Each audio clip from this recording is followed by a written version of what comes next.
¿Estás en la carrera de la fe, hermano? Ya estamos en la carrera de la fe.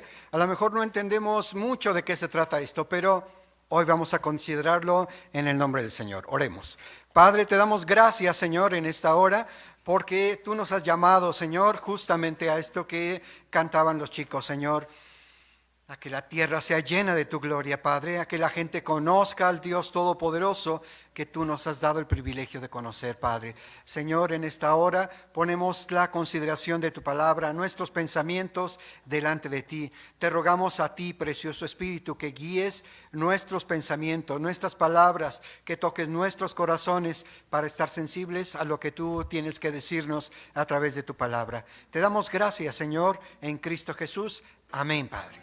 Amén. Hermanos, ¿pueden tomar su lugar, por favor, queridos hermanos?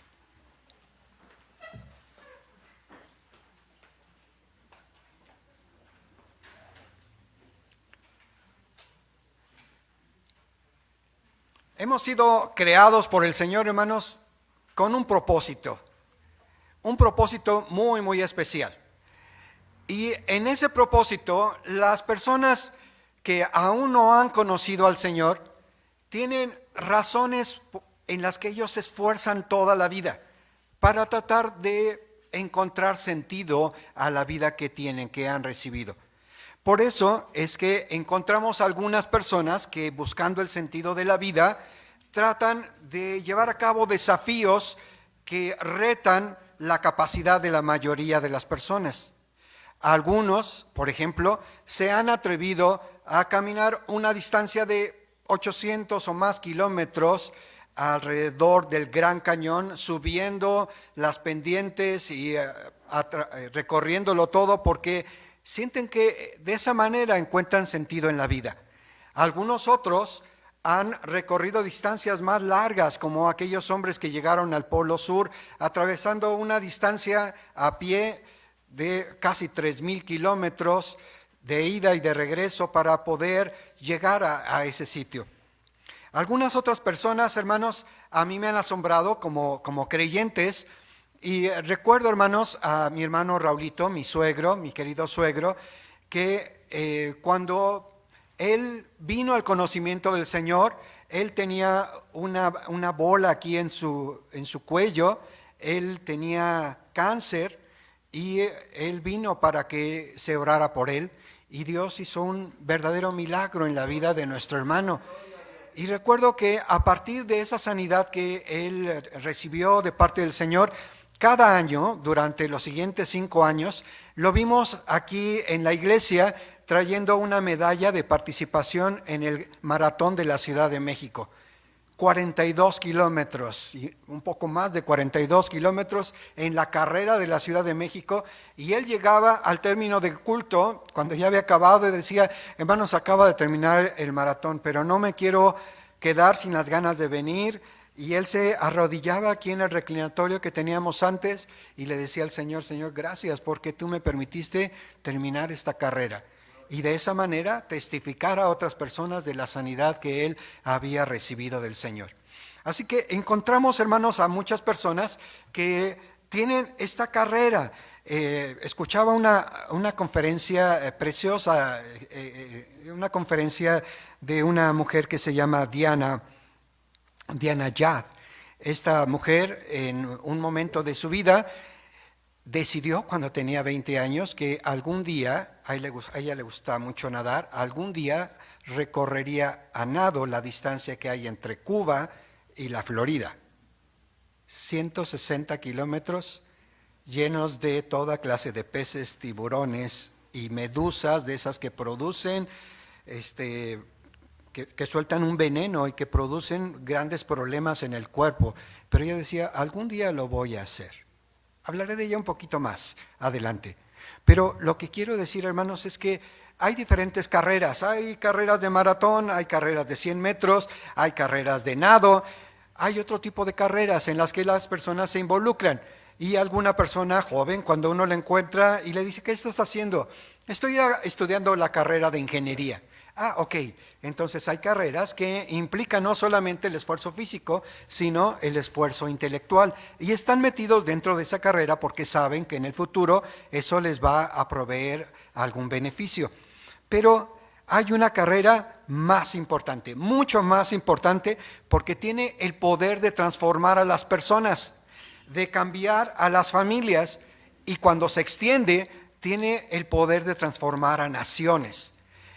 Yo he comentado en más de una ocasión que una de las razones por las cuales yo me apasiono con lo que hago en la predicación de la palabra es que anhelo en mi corazón que algún día el Señor pueda tocar a tal cantidad de personas en nuestro país que lleguemos a ser un país como los otros que conocen al Señor Jesucristo desde hace 400 o 500 años y que no se han apartado, que siguen allí en ese camino de fe. Me refiero a países que están en el norte de Europa, Noruega, Islandia, Finlandia, estos países que fueron enseñados dentro del camino del Señor y que entendieron el Evangelio también, que son países de primer mundo en el que todo está bien, todo funciona, no hay violencia, no hay criminalidad, la gente gana bien, son felices con su trabajo. Eso es lo que yo anhelo, que la palabra del Señor corra y mucha gente conozca del Señor de tal manera que nuestra nación sea transformada. Así que hay una carrera, hermanos, la carrera de la fe. Y quisiera leer con ustedes, hermanos, lo que dice Hechos capítulo 20, versículo 24. Dice así la palabra del Señor. Sin embargo, considero que mi vida carece de valor para mí mismo, con tal que termine mi carrera y lleve a cabo el servicio que me ha encomendado el Señor Jesús, que es el de dar testimonio del Evangelio de la gracia de Dios. Hechos 20, 24. Así que cuando hablamos de la carrera de la fe, hermanos, hay 4 ideas importantes que quisiera hablar acerca de la carrera de la fe y terminar con un desafío. 4 ideas importantes. La primera, en la carrera de la fe, hermanos, encuentras un propósito muy grande para tu vida. En la carrera de la fe encuentras un propósito muy grande para tu vida. Hay muchos propósitos. Inicié hablando acerca de esta mujer, Diana Yad, y cómo desde los 20 años ella quería nadar desde Cuba hasta Florida y se preparó durante toda su vida para ese momento. Es muy interesante porque cuando ella estaba nadando, no sé si ustedes pueden contemplar como un servidor lo difícil que puede ser nadar sin subirse a un barco, sin otra cosa, nadar, estar en el agua y recorrer esa distancia de 160 kilómetros. Digo, yo no sé nadar y sé flotar bien y mover un poco las manos y demás, pero pues, lo más que yo avanzo serán 20 metros. Algunos otros tienen una habilidad y pueden decir, tal vez como David, no, yo sí me aviento 1 kilómetro nadando. Me acuerdo de esa ocasión que en Acapulco te aventaste no sé cuánto nadando, David, pero 1 kilómetro yo creo que sí, fácil, ¿no? Media hora. Pero nadar 160 kilómetros. ¿Se imaginan, hermanos, la resistencia? Cuando le preguntaban a esta mujer, oiga, ¿y alguien le va a acompañar? ¿Usted tiene un equipo que le apoye? Y la mujer se rió y dijo, pero por supuesto, si no tuviera, ¿cómo le hago para beber el agua? Voy a llevar mi equipo ahí para calentar el agua salada y desalinizarla y tomar el agua que me hace falta. ¿Cómo le haría para cazar un pez y comérmelo? Si estamos hablando de un trayecto que va a durar días y que no voy a salir del agua, pero por supuesto que tengo un equipo que me va a estar apoyando, pero el trabajo lo tengo que hacer. Y cuando ella va comentando acerca de esta carrera y de esta situación y empieza a hablar del proceso que es la carrera y cómo tiene que nadar preferentemente de noche para no agotarse tanto, pero en la noche no pueden encender nada, ninguna lámpara ni otra cosa para no atraer a los tiburones. Entonces hablamos de una situación realmente peligrosa. Y esta mujer, cuando está ya totalmente cansada y todavía le faltan como 20 o 25 kilómetros para llegar a la meta y ve unas luces, ella se emociona pensando ya estoy llegando a Florida y su coach que está ahí le dice no te equivoques, todavía te faltan 25 kilómetros y ella estaba pensando ¿y cómo voy a sobrevivir? Y se acuerda de esas palabras que el presidente Teddy Roosevelt en alguna ocasión dijo, las escribí aquí: siéntete en un sillón cómodo para juzgar agriamente a otros que hacen el trabajo. Siéntete cómodo para juzgarlos. Mientras el boxeador valiente sale a recibir una y otra vez los golpes que lo harán vencedor. Él sabe que nunca estará permitido rendirse jamás. Y ella se acordaba de estas palabras.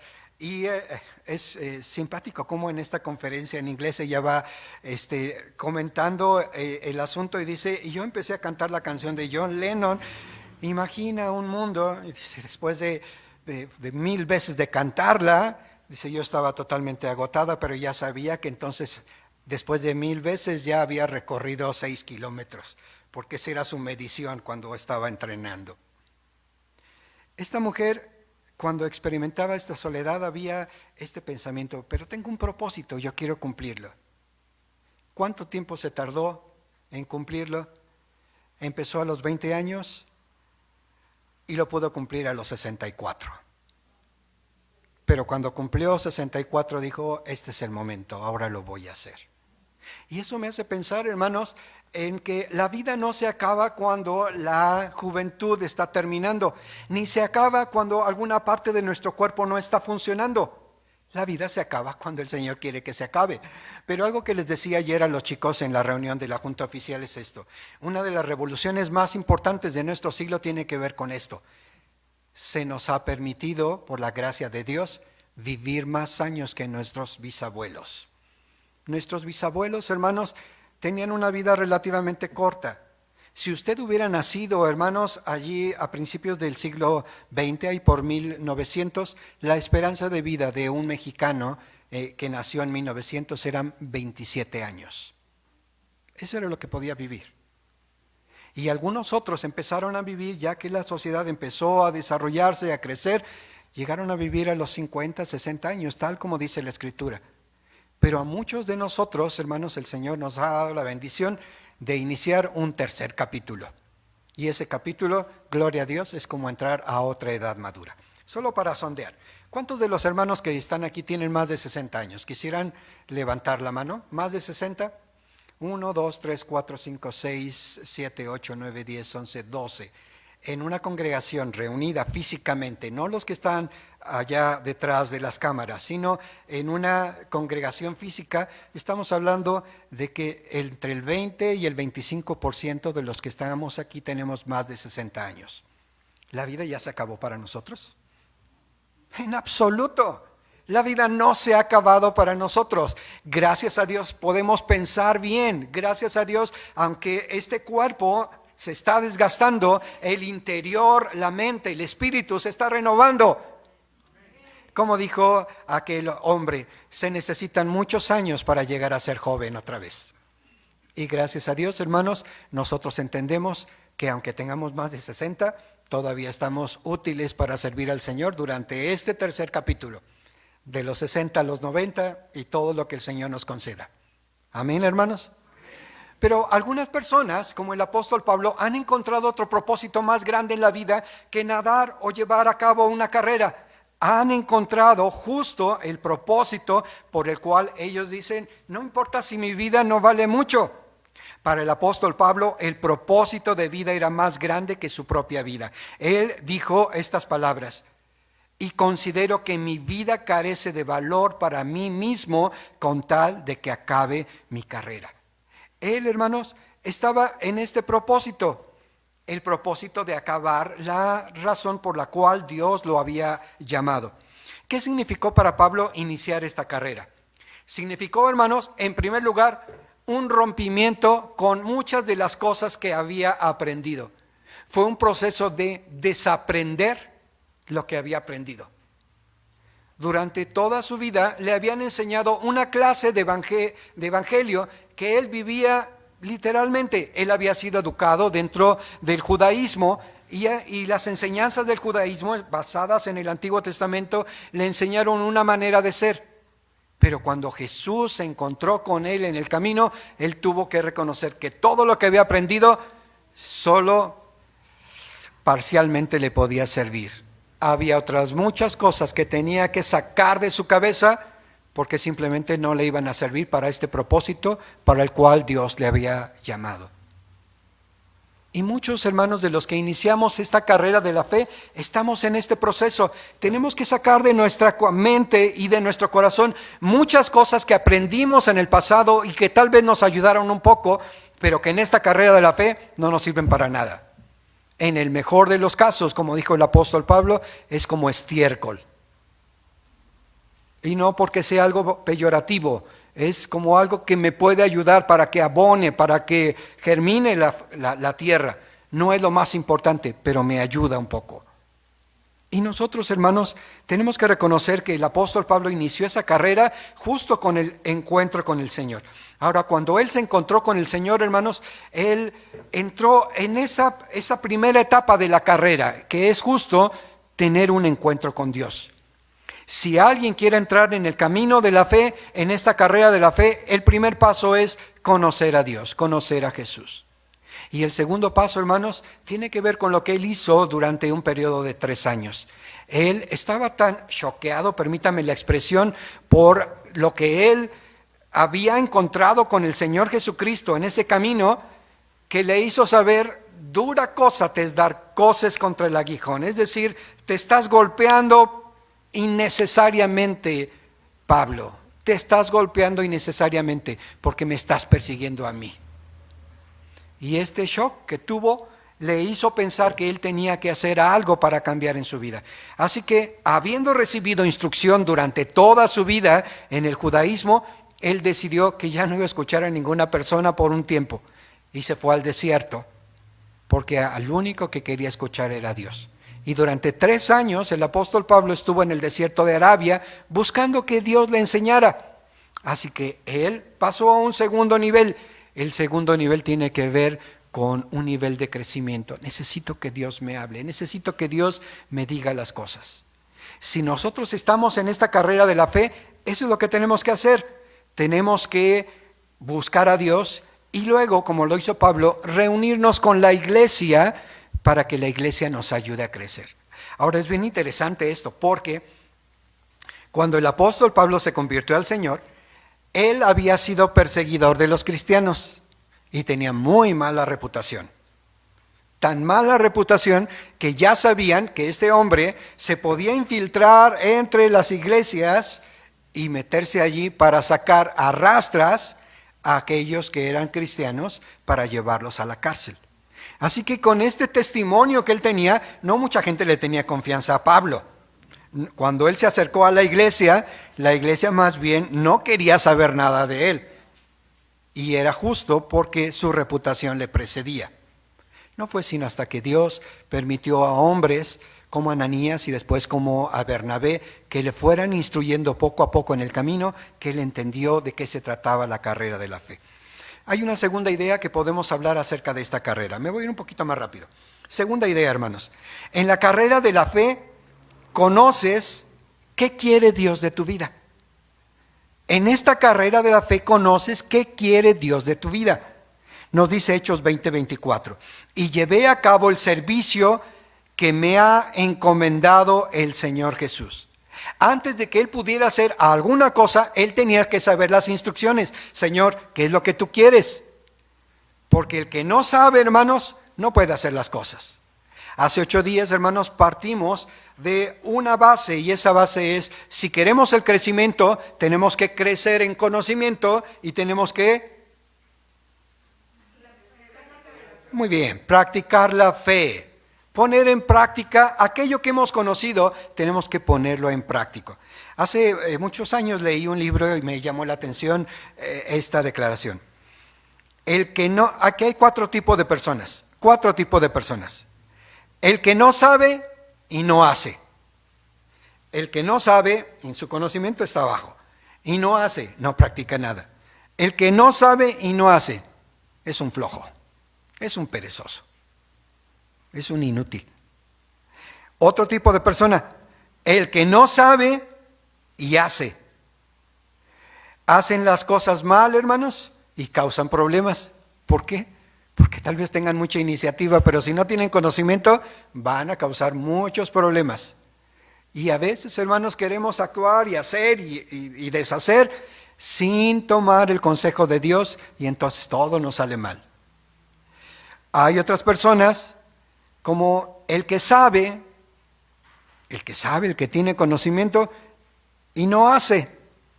Generalmente son las personas orgullosas e hipócritas que se creen que tienen todo el conocimiento y simplemente nos causan la vida difícil, nos hacen la vida difícil a muchas personas.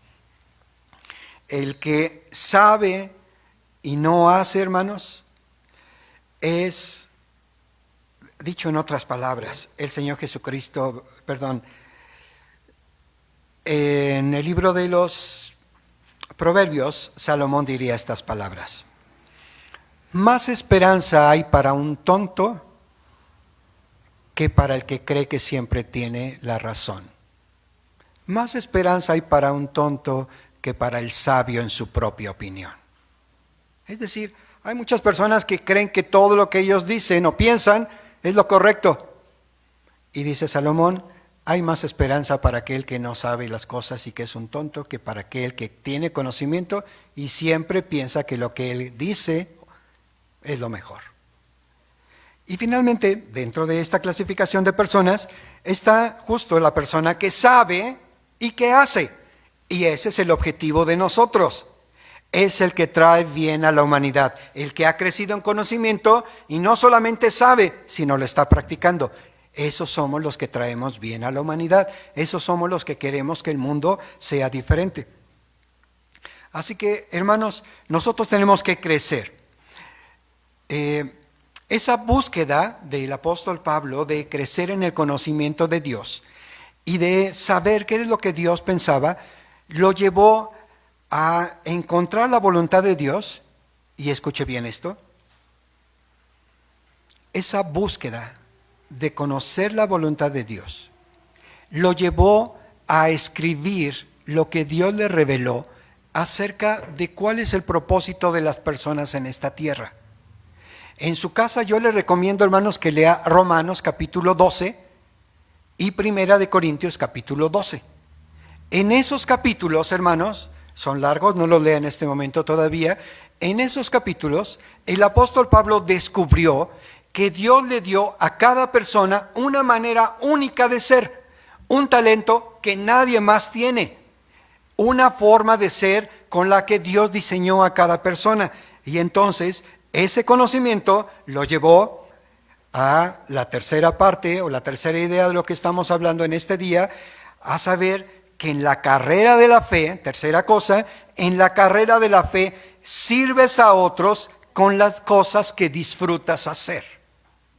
En la carrera de la fe sirves a otros con las cosas que disfrutas hacer. Dice Hechos 20:24 otra vez. Sin embargo, considero que mi vida carece de valor para mí mismo, con tal que termine mi carrera y lleve a cabo el servicio, que me ha encomendado el Señor Jesús. Así que Pablo descubrió que cada uno de nosotros hemos sido dotados con dones, talentos, habilidades que nos hacen únicos en todas las personas. Y que lo que los hombres en este siglo han escrito y un servidor ha leído y he podido practicar y ver y aplicar en la iglesia, en las iglesias en donde el Señor me ha permitido ministrar, es esto: somos mucho más efectivos para servir a Dios cuando trabajamos en nuestras fortalezas, cuando descubrimos para qué somos buenos y entonces empezamos a trabajar en esa fortaleza que Dios nos ha dado. Y cuando trabajamos en esas fortalezas, todas las cosas empiezan a funcionar. Los negocios empiezan a funcionar cuando la gente trabaja en las cosas que le apasionan y le gustan. En la iglesia empieza a crecer cuando cada uno de los miembros de la iglesia empieza a trabajar en aquello que es bueno, en aquello que es fuerte, y entonces lo pone al servicio de los demás, y todo empieza a resultar en una bendición para todo el mundo. Así que en esta carrera, hermanos, nosotros debemos entender que servimos al Señor de mejor manera cuando lo hacemos disfrutando aquello en lo que somos buenos para hacer. Y finalmente, la cuarta idea de esta carrera de la fe tiene que ver, si vamos a poner un versículo antes de entrar a la cuarta. Este versículo que está en Romanos capítulo 12, versículos 11 y 13. Y es una palabra que el apóstol Pablo, inspirado por el Espíritu Santo, le dice a la iglesia. Está un poco fuerte. No sean perezosos. Wow. Así o más sencillo. No sean perezosos. Más bien trabajen con esmero y sirvan al Señor con entusiasmo. Estén listos para ayudar a los hijos de Dios cuando pase necesidad. Así que en esta carrera de la fe, el Señor a través de su Espíritu Santo inspira a Pablo para decirnos estas palabras. Hermanos, no sean flojos, no sean perezosos. Tenemos que desarrollar el trabajo que Dios nos ha dado para hacer. Así que háganlo, ayuden a las personas que están en problemas o en necesidad. Entramos a la cuarta idea. En la carrera de la fe, tomas de la mano a otro para enseñarle el amor de Dios. En la carrera de la fe, tomas de la mano a otro para enseñarle el amor de Dios. Dice el versículo nuevamente, Hechos 20:24. Sin embargo, considero que mi vida carece de valor para mí mismo, con tal que termine mi carrera y lleve a cabo el servicio que me ha encomendado el Señor Jesús, que es el de dar testimonio del Evangelio de la gracia de Dios. Ahora, es muy bonito, hermanos, cuando cantamos un alegre canto como el que cantaron los chicos hace rato. Alza tus ojos y mira, y hasta el ritmo que tiene está así como para moverse un poquito y decir, sí, vamos a hacerlo, vamos a hacerlo. De lo que yo he podido observar, hermanos, es que a muchos cristianos les da miedo hablar del Señor Jesús. Dicen, ay, hermano, ponme a hacer cualquier otra cosa, pero no me digas que salga a predicar. Es más, doy mi dinero. ¿Cuántos misioneros tenemos? 2. No, yo coopero para que haya otro. Pero no me pongas a predicar. Y el Señor, a través de este versículo y de muchos otros pasajes, nos dice que nosotros hemos recibido de parte del Señor un mensaje, y el mensaje es que comuniquemos, que demos testimonio del Evangelio. ¿Qué es el Evangelio? La gracia de Dios. ¿Qué es la gracia, de acuerdo a lo que vimos hace 8 días? Un favor inmerecido que nosotros hemos recibido de Dios. Y Dios nos dice, por favor, hijito, dale favores inmerecidos a otras personas. No esperes a que te lo regresen, te lo paguen. Da de gracia lo que de gracia has recibido. Si tú recibiste algo gratis, dalo gratis. Ejercita la gracia. O como nos recordaba nuestro hermano Manuelito hace rato. La gracia tiene que ver con hacerle la vida agradable a las personas. Hazle la vida agradable a las personas. No seas como de esas, me acordé ahorita de una fotografía no era fotografía, era un dibujo de una persona que está totalmente arrugadita, totalmente arrugadita, y después, para más, la ponen toda arrugadita como una pasa y con una expresión de odio. Y yo digo, no, hermano, no seamos así. No seamos personas que le causen problemas a otros. Hagámosle la vida agradable a otras personas. ¿Qué sentido tiene estar peleando todo el tiempo? Estar en pleito, enojándonos. No. El Señor nos habla acerca de que compartamos el Evangelio de una manera que sea agradable. Ahora, yo quisiera decirles, es tan sencillo, hermanos. Compartir el Evangelio es tan sencillo. En verdad, es tan sencillo que cuando lo practiquemos nos vamos a dar cuenta de, ay Señor, ¿por qué no lo hicimos antes? ¿Cómo que me dice que es tan sencillo, hermanos?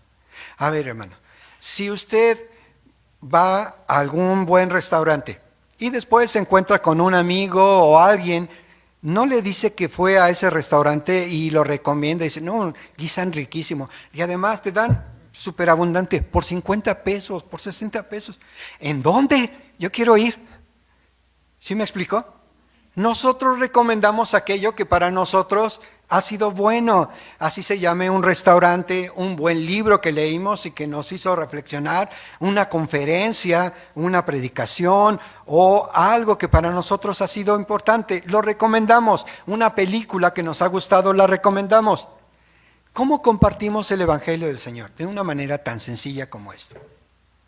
Cuando usted quiera compartirle del Señor a un vecino o a un amigo al cual usted quiera mucho, o amiga al cual quiera usted mucho, número 1, ore por ella primero.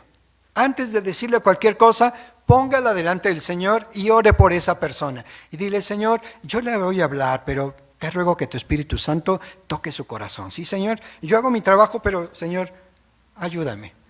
Que tu Espíritu Santo lo toque primero. Amén. Segunda cosa. Invítelo a tomar un café, o un refresquito, o un agua. Dile, ven a mi casa. Nos conocemos desde hace años, vecino, y yo casi no sé nada de usted. Lo invito a mi casa y me platica un poco de su vida si usted quiere. O yo le platico un poco de lo que he hecho. ¿Cómo ve? Y lo invita a su casa para que vaya a tomarse una agüita, un refresco, un cafecito. Y cuando esté ahí, no le empiece a predicar de la palabra todavía. Primero, interésese en él y deje que él hable de aquellas cosas que le preocupan. La Biblia dice, del corazón, de la abundancia del corazón, habla la boca. Entonces, si usted hace 2 o 3 preguntitas, esa persona le va a hablar acerca de aquellas cosas que le preocupan. Y le puede decir, entre otras, ay vecino, yo estoy preocupado por mi hijo, porque no sé en qué pasos va. O, ay, he tenido tantos problemas con mi marido, no sé cómo resolver este asunto. O tengo problemas de vecino porque, ay, tengo mal aquí, no me duele mucho la pierna. ¿Me doy a explicar? Les va a hablar casi luego de las cosas que están más en su mente y en su corazón. Y cuando usted escuche eso que a ella le interesa, ya la tiene. Lo único que tiene que hacer en ese momento es decirle al Espíritu del Señor, Señor, yo voy a hablar, dame las palabras. Y ustedes empiezan a hablar y van a ver cómo el Espíritu de Dios les trae a su mente versículos que tienen que ver con el problema que ella está viviendo o que esa persona está necesitando, esa necesidad que ella tiene o algo. El Espíritu de Dios les va a poner ese versículo y ustedes le van a poder decir, vecina, está complicado, pero ¿sabe qué? Voy a orar por usted. Y quisiera compartirle un testimonio porque yo pasé por una situación semejante. Le empiezan a compartir de lo que Dios ha hecho en sus vidas y ya le comentaron del amor de Dios. ¿Qué sigue después? ¿Qué le parece si nos reunimos en la casa y leemos un poquito de la Biblia de lo que Dios tiene que hacer? No le invite a la iglesia, que no sienta que ya la está tratando de cambiar de religión. Ahí en su casa, ¿cómo ve vecino? ¿Cómo ve vecina si nos reunimos pues unos 3 o 4 miércoles o jueves y platicamos un rato? ¿Le gustaría que hablemos un poquito de lo que la Biblia dice respecto a su problema? Hoy sí me gustaría. Ya. ¿Cuál es el siguiente paso? Ya que he estado un tiempo allí en su casa, que lo ha empezado a compartir, oiga vecino, va a haber un culto bien especial en la iglesia. ¿Por qué no se viene y escucha al grupo de alabanza? ¿Sabe que tenemos un grupo de alabanza? No se crean, chavos, No se crean, por favor. Pero yo bendigo al Señor por ese grupo. Es buenísimo. Gracias a Dios. Y lo invito a un concierto en la iglesia, va a estar bien bueno. Y a través de estos eventos que nosotros vamos a hacer, hermanos, pues la gente se va acercando al Señor. ¿Se oye difícil? No, no lo es, hermano. ¿Qué se requiere? Solamente querer hacerlo. No es para esperar 44 años, desde los 20 a los 64 para aventarse a nadar. Antes de que se me acabe la vida, ahorita que estoy en los 64, ahora sí me aviento ese viaje de 160 kilómetros. ¿Por qué no lo hacemos en este momento y no cuando las cosas se compliquen? Hay una ilustración de esas que me encanta leer, hermanos, y que mandan a los diferentes grupos de Betania. Comunícate Betania, en Herrería tenemos otro grupo, Iglesia Betania, y en esta semana mandaron esta ilustración. La leí y dije, está fantástica. Déjenme leérselas. Durante la guerra en Vietnam, un orfanato dirigido por cristianos extranjeros fue bombardeado. Lo repito porque se me perdieron algunos, lo vi en este momento. Durante la guerra de Vietnam, un orfanato dirigido por cristianos extranjeros fue bombardeado. Una niña de 9 años, gravemente herida, perdía mucha sangre. ¿Pueden imaginarse esa niña? Está allí perdiendo sangre, fue herida en el bombardeo y está perdiendo sangre. El médico y la enfermera buscaron urgentemente un donante para salvarle la vida. Henk, un niño de 10 años, aceptó dar su sangre. Después de haber hecho los exámenes de compatibilidad, empezaron rápidamente la transfusión. De repente, Henk, el niño de 10 años, empezó a llorar. La enfermera le preguntó si le dolía algo. Él respondió que no, pero siguió llorando. El equipo médico llamó a una enfermera vietnamita que habló a Henk, el niño, en su lengua materna. Le dijo unas palabras al oído y Henk se calmó completamente. El médico estaba impresionado y se preguntaba de dónde había sacado el valor este chico para salvar la vida de la niña. No, espera un segundo, mamá. La enfermera explicó al médico. Henk preguntó a qué hora iba a morir, porque pensaba que debía dar toda su sangre para salvar la vida de la niña. El médico, impresionado, se preguntaba de dónde había sacado el valor este chico para salvar la vida de la niña. Es decir, el niño no entendió. Cuando le dijeron que se trataba de donar la sangre, el niño pensó que le iban a sacar toda la sangre para dársela a la niña, para que ella pudiera vivir. La enfermera le preguntó a Hank, entonces, si tú creías esto, ¿de dónde sacaste el valor para dar esa sangre? El chico respondió, porque ella es mi amiga. No sé si lo entendemos, hermanos, pero esta historia real de algo que ocurrió nos habla en primer lugar del amor de Dios, que dio su sangre para que nosotros pudiéramos tener vida. Pero también, hermanos, me habla a mí de la clase de amor con la que deberíamos tener o debería vivir en nuestra vida, con la que deberíamos estar todo el tiempo viviendo, esa clase de amor por nuestros amigos y compañeros y vecinos. Una clase de amor que esté dispuesto a dar parte de nosotros para que esas personas puedan vivir. Así que en estos 4 desafíos, hermanos, hablamos acerca de lo que quiere decir la carrera de la fe. Y yo concluyo, hermanos, con este desafío. En el mes de marzo, hermanos, iniciaremos con la bendición de Dios la carrera de la fe. Nuestro propósito durante un año va a ser llevar a todos ustedes que están ahora presentes, a los muchos más que vendrán, primero Dios, porque estamos creyendo que esta pandemia está por terminar, aunque se está hablando acerca de esta variante de Omicron. Lo cierto es que se habla de que primero Dios, esto va a terminar pronto, estamos ya en lo último y mucha gente va a venir a la casa del Señor. Y el desafío es este, hermanos. En el mes de marzo iniciaremos este proceso, esta carrera de la fe. Es una carrera, hermanos, que va a constar de 4 cursos. Y en esos cursos, hermanos, seremos llevados por el Señor a vivir aquello que estamos aprendiendo en estos 4 cursos que tendremos para terminar justamente con un desafío para ser verdaderos discípulos de Jesús. Así que yo les pido a ustedes, hermanos, que oren por este proyecto que tenemos. Esta es la primera etapa de algunas otras que en el nombre del Señor desarrollaremos en los próximos años. Pero en esta, hermanos, vamos a convertirnos en verdaderos discípulos del Señor Jesús. Será un proceso de 1 año. Iniciaremos, primero Dios, en marzo con el primer capítulo, con el primer curso de estos 4 que tendremos con la ayuda de Dios durante este año. Así que, ¿le gustaría meterse e inscribirse en esta carrera de la fe, hermanos? Si estuviera mi hermano Pastor Paquito, ¿qué creen que diría ahorita? 4. En el nombre del Señor, hermanos, yo quiero animar a todos ustedes que están ahora y a los que están en las redes sociales para que iniciemos este curso 100 personas de manera presencial y 100 personas de manera virtual. Lo vamos a hacer en el nombre del Señor. Y yo sé, hermanos, que a través de esta carrera de la fe, Dios va a bendecir a su vida y Dios va a bendecir la vida de su familia, de sus vecinos y también de este precioso país en el cual nosotros vivimos. Que Dios les siga bendiciendo. Vamos, hermanos, a adorar al Señor con un canto más y después de esto oraremos.